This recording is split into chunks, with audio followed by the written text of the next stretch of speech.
Takot namang umapela kay presumptive President Rodney Duterte ang naarestong illegal drugs supplier sa Bulacan. At kabilang sa mga nasabat, colored shabu. Saksi si John Consulta. Di na nakapalag ang wano'y big-time illegal drug supplier ng Bulacan na si John Estrella, 43 anyos. Naaresto siya ng NBI Anti-Illegal Drugs Division sa kanyang bahay sa tabi ng Barangay Hall. At kabilang sa mga nakuha sa kanya, mga syabong kulay berde at asul o kung tawagin ay green at blue meth. We would assume na itong red or blue colored shabu will produce the color na kinikerry nito. So para mas maging mabenta rin siya?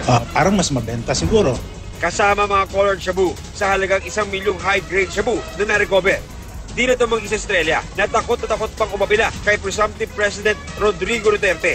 Nagpaplano na raw talaga siyang tumigil sa drug trade dahil nga sa nalalapit na pag-upo ni Duterte. Para sa Pangulo, humingi po ako ng isang pagkakataon na sa atin magbigay niyo po ako ng patawad itong po sa aking mga nagawa. Bukod sa droga, nahulihan din siya ng kalibre 45 baril at electronic weighing scale. Ako si John Consulta, ang inyong saksi.